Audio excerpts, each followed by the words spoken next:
Le genre de foi qui nous donne la victoire sur le péché, le monde, Satan et ses démons. Le genre de foi qui nous met à part pour le Seigneur et nous sépare du monde. Le genre de foi qui nous donne la victoire sur la maladie. Le genre de foi qui triomphe de la peur, même face à la mort. Du genre de foi qui fait que nous croyons que toutes les promesses de la Bible sont pour ceux qui demeurent en Jésus-Christ. Alléluia. Il s'agit de la foi qui déplace les montagnes. Il s'agit de la foi qui permet de faire face aux persécutions. Voilà le genre de foi que le Seigneur attend de notre part. Chacun maintenant peut se situer par rapport aux paroles de Christ. Hein? Et il nous dit encore une chose, et qui concerne les temps dans lesquels nous vivons. Matthieu 24, 12. Et il dit, parce que l'iniquité se sera accrue, la charité du plus grand nombre se refroidira. Vous savez que la charité, c'est l'amour. Celui qui marche dans la foi marche automatiquement dans l'amour. Amen. Mais les personnes ne vont plus marcher dans l'amour. Chacun va marcher, chacun pour soi, à cause de l'iniquité. Alléluia. Donc, le Seigneur nous dit toutes ces choses-là. Et ce qui en vient un petit peu au message, c'est, frères et sœurs, nous arrivons à un grand test. Personne n'échappera au test. Vous voyez, aujourd'hui, on doit faire certains tests pour pouvoir bénéficier de certaines choses dans la vie courante. Alléluia. Mais nous arrivons au plus grand de tous les tests, le test de notre foi. C'est pourquoi nous devons à tout prix muscler notre homme intérieur, comme j'ai dit tout à l'heure, en développant une communion intime avec Dieu. Sans cela, le grand jour du test, ce sera l'échec.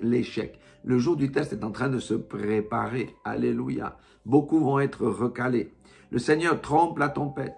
Notre ministère sonne la trompette. Il y a des ministères qui sonnent la trompette et il y a ceux qui ne perçoivent pas le temps dans lequel nous vivons et qui sont comme les vierges sages de Matthieu 25. Ce sont des vierges, voyez, elles connaissent le Seigneur, elles connaissent la parole, mais par manque de préparation, elles sont recalées et elles ne sont pas entrées dans les noces de l'agneau.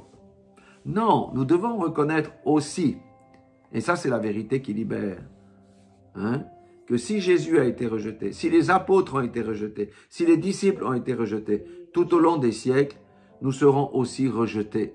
Et s'ils ont été persécutés, nous serons aussi persécutés. Nous avons eu pendant longtemps un état de grâce où nous avons pu marcher sans contrainte et toutes ces choses, mais ce n'est plus le cas aujourd'hui. Parce que les choses vont en s'aggravant. Ce n'est pas être un oiseau de mauvais augure et d'être négatif. Je dis ce que la parole de Dieu dit. Mais la parole de Dieu dit que nous avons un moyen de faire face à toutes les choses qui seront devant. Mais vous savez, tous ont passé le test. Et même dans les temps anciens, Daniel a passé le test. Shadrach a passé le test. Meshach a passé le test. Abednego aussi. Donc, tous ont passé le test. Les Étienne, tous ont passé le test. Même ceux qu'on a jetés au lion, ils ont passé le test. Mais pourquoi ont-ils passé le test? Pourquoi ont-ils passé le test? Parce qu'ils ont reconnu Jésus-Christ comme leur sauveur et leur Seigneur. Et qu'ils ont reconnu que leur temps passé sur la terre n'est que peu de temps face à l'éternité. Alléluia. Ils ont cru que ce que Jésus a dit est vrai. Alléluia. Ils ont passé le test parce qu'ils marchaient par l'Esprit, parce qu'ils avaient l'assistance du Saint-Esprit. Alléluia. Ils ont passé le test parce qu'ils ont fait passer Dieu avant leur propre personne. Ils ont passé le test parce qu'ils avaient en vue une vie meilleure. Et ils ont passé le test parce qu'ils n'ont pas craint la persécution. Voyez, frères et sœurs, avec le Seigneur nous donne la force.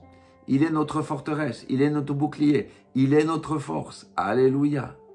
Mais si nous voulons affronter les combats, nous devons muscler notre homme intérieur et combattre par les armes spirituelles d'Éphésiens 6. C'est pas par la chair qu'on combat, c'est ça, qu'on combat ça. Parce que si on combat par la chair, nous risquons d'être soumis à la peur et nous risquons de nous conformer au monde aussi parce que les raisonnements vont entrer. Mais le Seigneur a dit, mettez à vos pieds les chaussures que donne le zèle de l'évangile. Il a dit quoi aussi? Mettez la cuirasse de la justice. Alléluia. On vit dans la justice, dans la droiture, etc. Et c'est la justice de Christ. Amen. Alléluia. Mettez la ceinture de vérité autour de votre taille. Amen. Alléluia. Sans ceinture de vérité, un homme ne peut pas marcher longtemps. Amen. Alléluia. Prenez le casque du salut, le salut qui a été acquis en Christ avec toutes les promesses. Alléluia. Prenez le bouclier de la foi et vous éteindrez toutes les flèches enflammées du malin. Et par-dessous tout, l'épée de la parole qui est l'épée de l'esprit. Amen. L'épée de l'esprit qui est la parole de Dieu. Alléluia. Donc, si nous voulons combattre, nous voulons résister, nous voulons tenir debout, nous voulons que la gloire de Dieu s'accomplisse dans nos vies, nous devons muscler notre homme intérieur et développer notre relation personnelle avec Dieu par le Saint-Esprit. Alléluia. Le Saint-Esprit, c'est notre consolateur. C'est celui qui nous donne les stratégies. C'est celui qui nous remonte le moral. C'est celui qui nous transmet les choses de Dieu. C'est celui qui intercède face à parce que nous, on ne sait pas prier les choses de l'intérieur. D'accord? C'est le Saint-Esprit qui fait tout ça. Sans Saint-Esprit, c'est foutu. C'est comme une église qui n'a pas le Saint-Esprit. Ça veut dire qu'il n'a pas la présence de Dieu dans l'église. Eh bien, cette église ne fera pas long feu. C'est pas possible. Parce que les temps sont mauvais. La Bible dit de racheter les temps sont mauvais. Et comment rachète-t-on les temps sont mauvais? Alléluia. C'est en marchant dans la repentance, la sanctification, dans la communion intime avec notre Seigneur Jésus-Christ, avec le Saint-Esprit. Alléluia. Nous avons plus que jamais besoin du Saint-Esprit. Alléluia. Il faut laisser de côté ce vent qui souffle, les prophètes, les prophéties. Les gens courent après les prophéties et les prophéties qu'ils reçoivent ne changent pas leur quotidien, ne les transforment pas. Nous devons courir après le Saint-Esprit. Aujourd'hui, nous devons courir après le Saint-Esprit parce que c'est grâce au Saint-Esprit que nous vainquons notre propre chair. Vous savez que notre principal ennemi, c'est nous-mêmes. C'est notre chair. C'est pas le diable, c'est pas les incantations des autres. Notre premier ennemi, c'est nous-mêmes. Et nous devons le vaincre. Notre moi doit être crucifié à la croix de Golgotha. Alléluia. Comme Jésus a crucifié. Nous devons monter sur la croix chaque jour. Et chaque jour, nous devons nous approcher du Seigneur. Lisons la parole de Dieu plutôt que les journaux. Écoutons la parole de Dieu plutôt que les nouvelles, le journal de 20 heures et toutes ces choses-là qui propagent l'angoisse. Nourrissons-nous de la parole de Dieu qui nous met des paroles fortes en nous, alléluia, qui blinde et qui muscle notre homme intérieur et nous ne brancherons pas au jour du grand test, nous passerons le grand test, alléluia. Même si c'est difficile, même si c'est très difficile, nous ne lâcherons rien, nous ne lâcherons pas parce que notre homme intérieur domine sur notre chair, alléluia. Voilà ce que j'avais à cœur de vous partager aujourd'hui. Nous devons dire la vérité. Nous n'allons pas vers des jours, nous allons vers des jours glorieux, mais pas vers des jours faciles. Nous allons des jours où la gloire de Dieu va descendre sur ceux qui le servent en esprit, en vérité. Alléluia. Comme au temps de Malachie. Vous savez, au temps de Malachie, il y a c'est le dernier livre de l'Ancien Testament.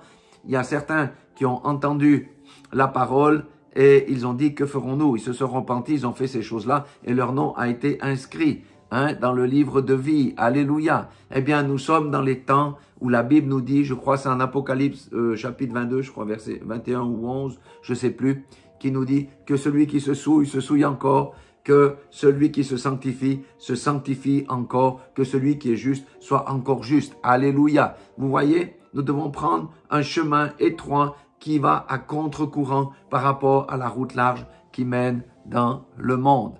Alléluia. Voilà ce que je voulais vous partager. J'aimerais que le Seigneur fortifie tous ceux qui vont entendre ce message-là. Que le Seigneur fasse tomber les écailles des yeux. Que le Seigneur relève leur tête. Car le Seigneur a dit, lorsque vous verrez ces choses approcher, relevez la tête car votre délivrance, votre salut est proche. Alléluia. Nous allons vers des temps glorieux où nous expérimenterons certes la persécution, mais nous expérimenterons la gloire de Dieu et les gens le verront.